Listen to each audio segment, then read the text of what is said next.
Good morning, student. Welcome back after the Diwali vacations. I hope you all have enjoyed your festival very well.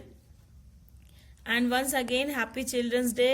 और यही मेरी प्रार्थना है ईश्वर से कि आने वाले साल में हम फिर से उसी जील के साथ चिल्ड्रंस डे स्कूल में एंजॉय कर सके, उसका चिल्ड्रंस डे को सेलिब्रेट कर सके. So, whereas we will start the new chapter that is सरल रेखाएं या स्ट्रेट लाइंस. स्ट्रेट लाइंस शुरू करेंगे. स्ट्रेट लाइन आज की वीडियो में बच्चों हम क्लास 10th में आपने जो चीजें पढ़ी हुई हैं और फिर से क्लास 11th में वो आपके काम आने वाली हैं, हम उन चीजों को रिकॉल करेंगे. सबसे पहले 2 डायमेंशनल कोऑर्डिनेट ज्योमेट्री या द्विविमीय निर्देशांक ज्यामिति. ये क्या होता है? ये आपने पिछले क्लास में पढ़ा है.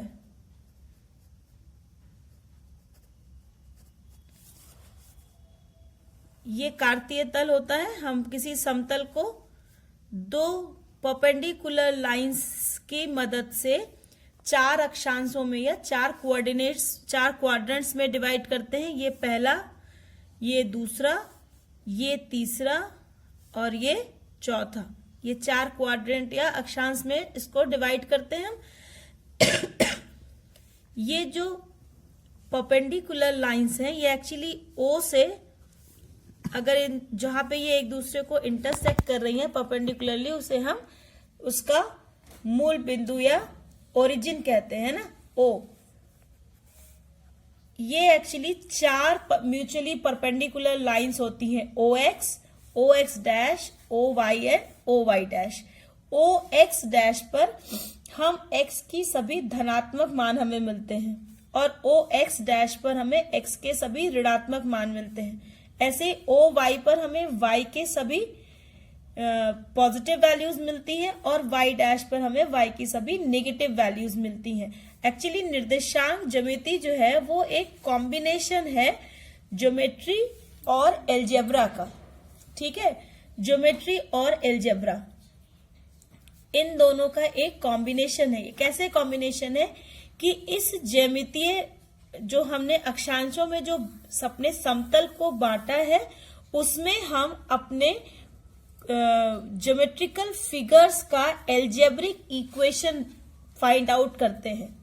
ठीक है, जो coordinate geometry 2 dimensional coordinate geometry अभी आप पढ़ रहे हैं, जब आप सेकेंड ईयर में पहुंचेंगे तो आप 3 डायमेंशनल शेप्स के बारे में भी पढ़ेंगे. तो फिलहाल हम जो 2 डायमेंशन की बात कर रहे हैं, 2 डायमेंशन कोऑर्डिनेट ज्योमेट्री एक कॉम्बिनेशन होता है ज्योमेट्री और एल्जेब्रा का. एक्चुअली हम ज्योमेट्रिकल फिगर्स का एल्जेब्रिक इक्वेशन निकालते हैं. इक्वेशन, एल्जेब्रिक इक्वेशन से हमारा मतलब है कि बहुत सारे डिफरेंट ज्योमेट्रिकल फिगर्स हम पढ़ते हैं. ऐसे हम सर्कल पढ़ते हैं, हम स्ट्रेट लाइन पढ़ते हैं. तो एक ऐसा समीकरण जो इस सरल रेखा को प्रदर्शित करे या एक ऐसा समीकरण जो इस सर्कल को प्रदर्शित करे. अब ये कैसे प्रदर्शित करेगा? सपोज करो कि y equal to mx plus c, ये स्टैंडर्ड इक्वेशन एक सरल रेखा का दिया हुआ है. ठीक है, तो ये कैसे रिप्रेजेंट करने का क्या मतलब हुआ? यहाँ पे 2 वेरिएबल्स हैं, एक x है और एक y है. x को हम कहते हैं इंडिपेंडेंट वेरिएबल. ठीक है, इंडिपेंडेंट वेरिएबल. इस इंडिपेंडेंट वेरिएबल इसलिए कहते हैं, इंडिपेंडेंट मतलब स्वतंत्र, है ना. इसकी वैल्यू हम अपने आप से चेंज करते हैं. 0 रख सकते हैं, 0 रखा, 0.1 रखा, 0.2 रखा, या अगर आपने इंटीजर्स पे आप जा रहे हैं तो 0 रखा, 1 रखा, 2 रखा, 3 रखा. m और c ये दोनों कांस्टेंट हैं. ठीक है, जैसे जैसे हम x की वैल्यू चेंज करते हैं, वेरिएबल मतलब जिसकी वैल्यू चेंज हो सकती है, जो वेरी कर सकता है. वेरी इंग्लिश वर्ड है ना, वेरी करना मतलब चेंज होना. तो वेरिएबल मतलब जिसकी वैल्यू चेंज हो सकती है. तो ये स्वतंत्र रूप से चेंज हो सकती है. इसे स्वतंत्र चर या इंडिपेंडेंट वेरिएबल कहते हैं. जैसे ही हम x की वैल्यू चेंज करते हैं वैसे ही हमें y की वैल्यू चेंज हो जाती है हमारे, क्योंकि अगर आपने y x equal to, suppose करो यहाँ पे x इक्वल टू 1 रखा तो y की वैल्यू कितनी हो गई? m plus c. लेकिन अगर x की वैल्यू हमने 2 रख दी तो y की वैल्यू कितनी हो गई? 2m प्लस सी. चेंज हो गई ना, ये m प्लस सी था, ये 2m प्लस सी हो गया. तो जैसे ही हम x की वैल्यू चेंज करते हैं y की वैल्यू चेंज हो जाती है। इसका मतलब क्या हुआ कि y का मान x के मान पर डिपेंड करता है और इसीलिए हम y को डिपेंडेंट वेरिएबल कहते हैं। ठीक है, ये दोनों ही वेरिएबल हैं, दोनों ही चर हैं, एक इंडिपेंडेंट एक डिपेंडेंट। तो इस तरह से अलग अलग हम x की अलग अलग वैल्यू के लिए y की अलग अलग वैल्यू निकालते हैं तो हमें कोऑर्डिनेट xy फॉर्म में मिलता है। ये पढ़ा होगा ना क्लास 10th में, लोकेट करना पड़ा होगा कि एक्स वाई हम कैसे लोकेट करते हैं निर्देशांक ज्यामिति पर।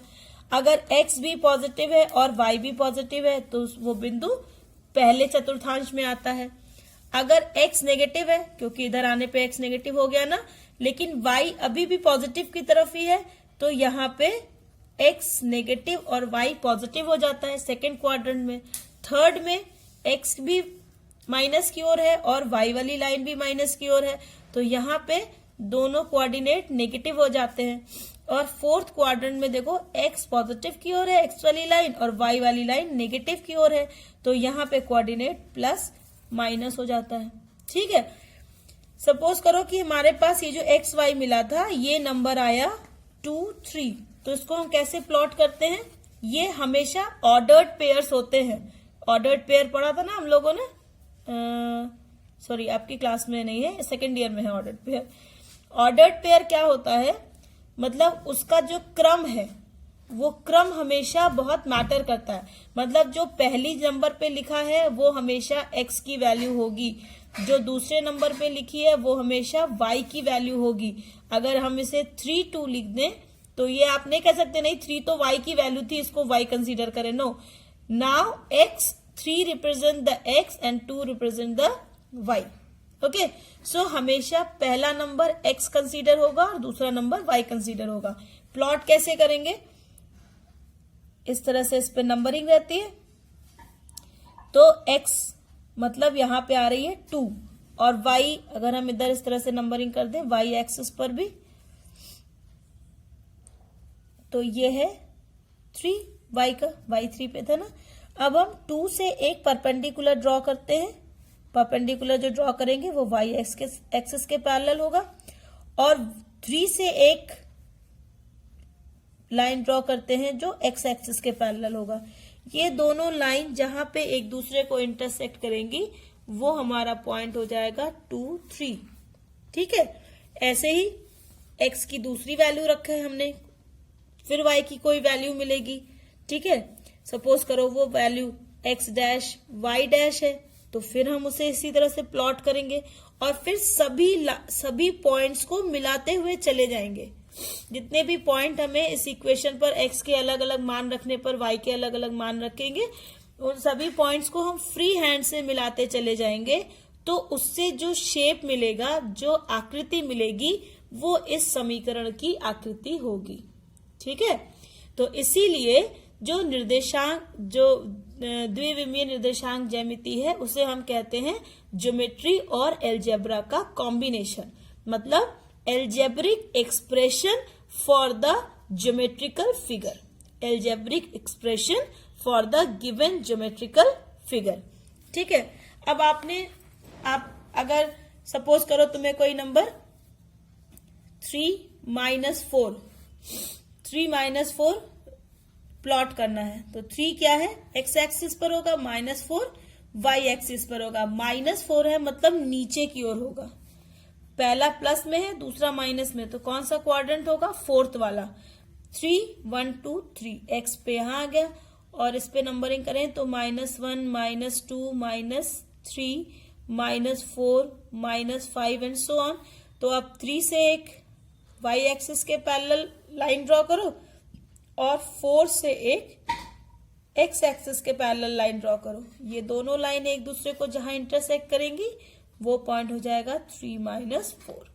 इस तरह से हम कार्तीय तल पर पॉइंट्स को लोकेट करते हैं। ठीक है, पिछली क्लास में आपने जो निर्देशांक ज्यामिति पढ़ी थी उसका अगर मोटे तौर पे हम रिवीजन करें तो आपने दो बिंदुओं के बीच जो सबसे पहला पढ़ा था वो दो बिंदु अगर P और Q हैं और इसके निर्देशांक दिए गए हैं x1 y1 और x2 y2, तो इनके बीच की दूरी निकालना सीखा था ना। अगर इनके बीच की दूरी d हो तो d is equal to under root x1 minus x2 का whole square plus y1 minus y2 का होल स्क्वायर। हो सकता है कि आपने x2 माइनस x1 का whole square plus y2 minus y1 का होल स्क्वायर पढ़ा हो, इससे कोई फर्क नहीं पड़ता सॉरी, क्योंकि यहां से माइनस कॉमन लेके स्क्वायर कर दोगे तो फिर से वही आ जाएगा, है ना।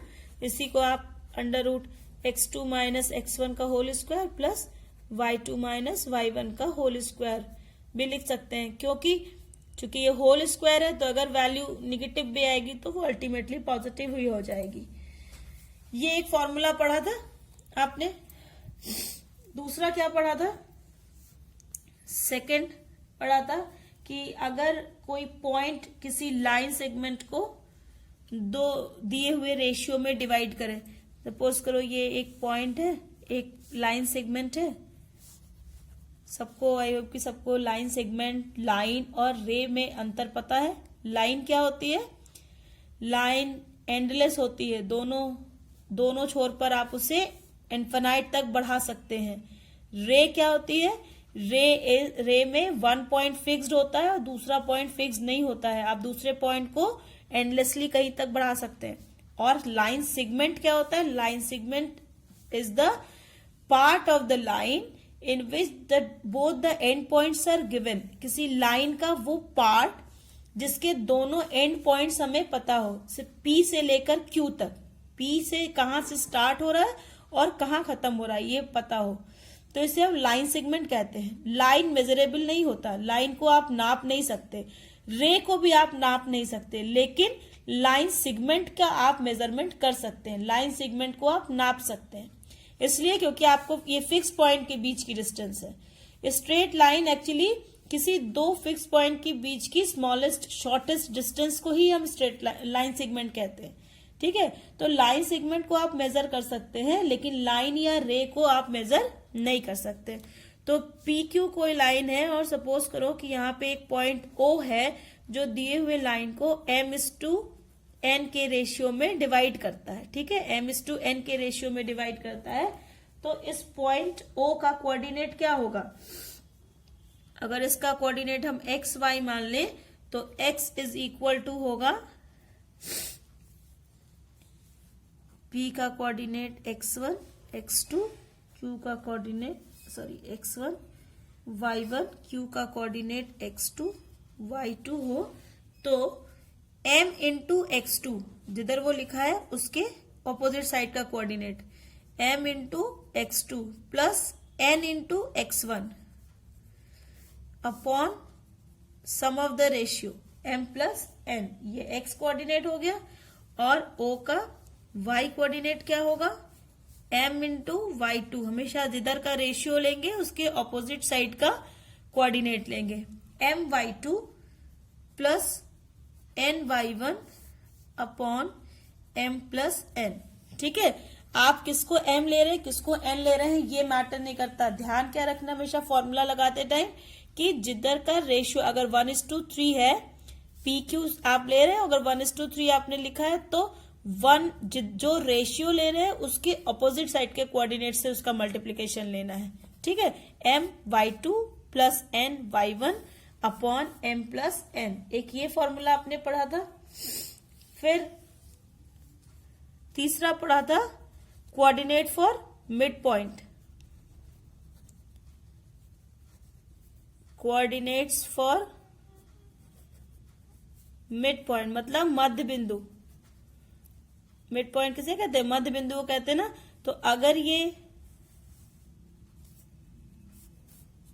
P है, ये Q है, कोऑर्डिनेट x1 y1 और इसका कोऑर्डिनेट x2 y2 है, और O अगर इसका मध्य बिंदु है तो दोनों जितना P से O तक की डिस्टेंस होगी उतनी ही O से Q तक की डिस्टेंस होगी, मतलब m is equal to n के हो जाएगा। तो अगर m is equal to n है तो x क्या होता है?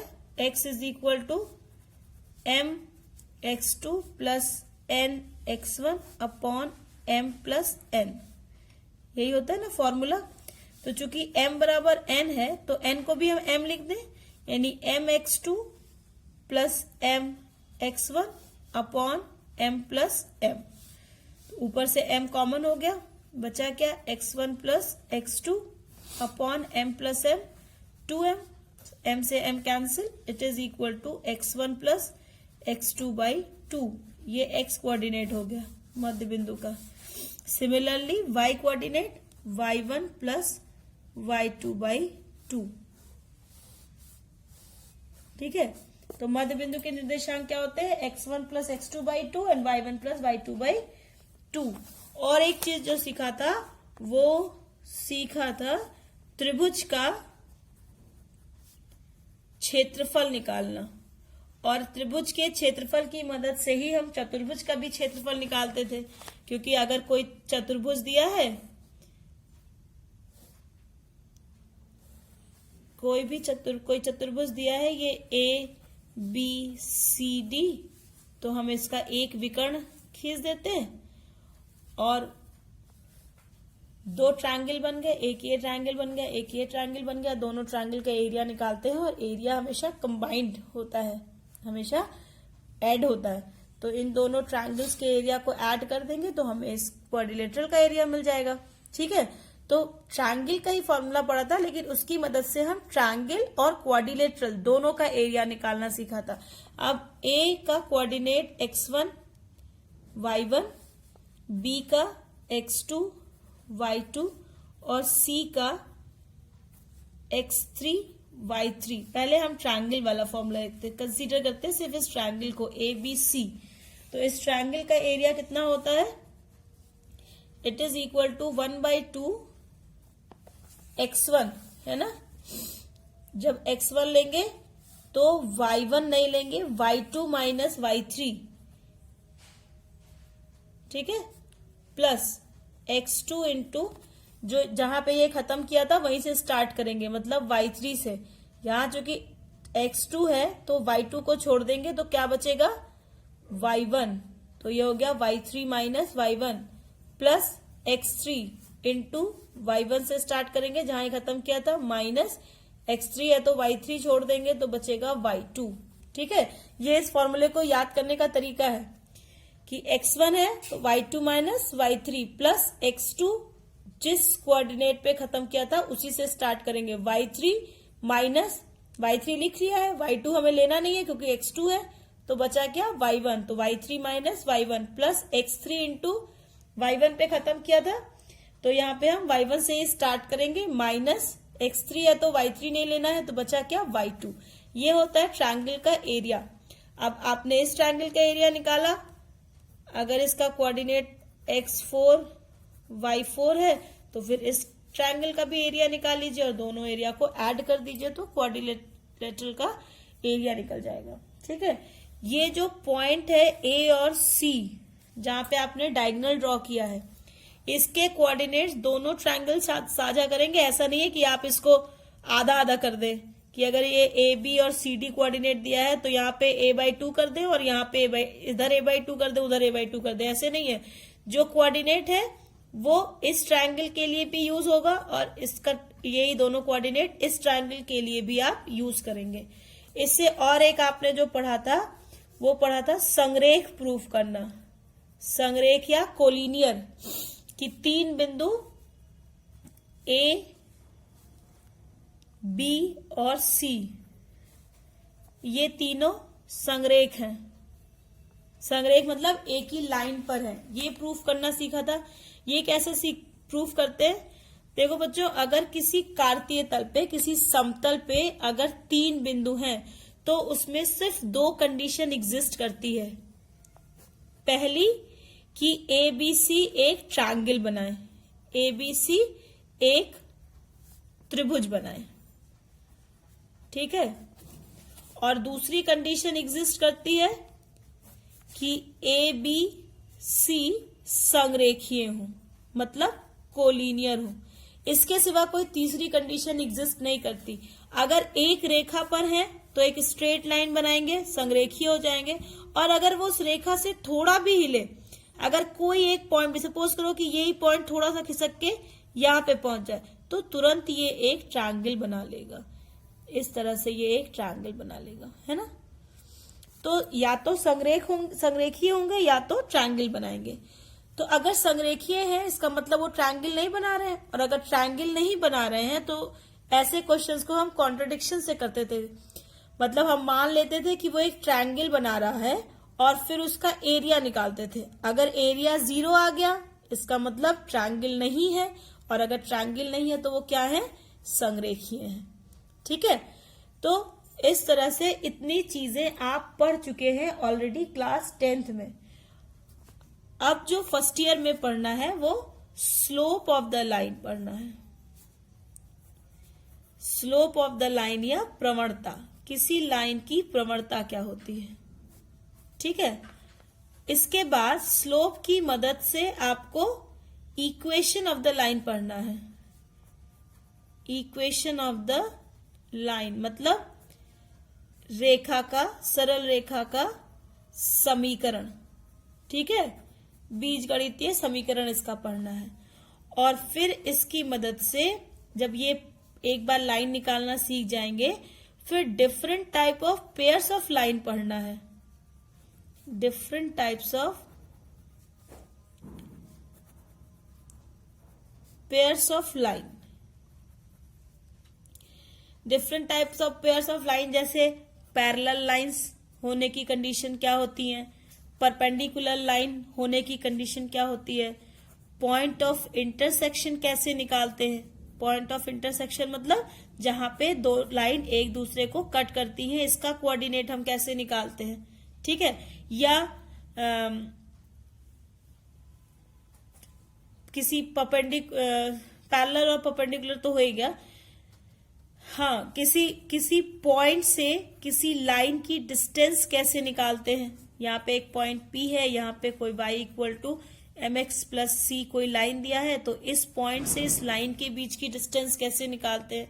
ये सारे डिफरेंट टाइप के क्वेश्चंस अब आप फर्स्ट ईयर में पढ़ेंगे। सो आई होप कि आपको 10th का रिकॉल हो गया होगा, और अगर कहीं भी कोई कंफ्यूजन है तो आप फिर से एक बार 10th की बुक उठाइए और इन सभी चीजों को रिवाइज कर लीजिए। ठीक है, so it was the introductory video for straight lines. आपने वहां सरल रेखा पढ़ा था, यहाँ पे सरल रेखाएं पढ़ेंगे। एक साथ एक ही प्लेन पर हम एक से ज्यादा रेखाओं के बारे में पढ़ेंगे। सो ये थोड़ा सा डिफरेंट होगा उससे, लेकिन अगर आपने अच्छे से रिकॉल कर लिया, अच्छे से रिवाइज कर लिया क्लास 10th के जो भी मटेरियल जो भी आपने पढ़ा था उसे आपने रिवाइज कर लिया, तो it will be very interesting, very easy and very useful for you. So with all these words, take good care of yourself, keep on practicing.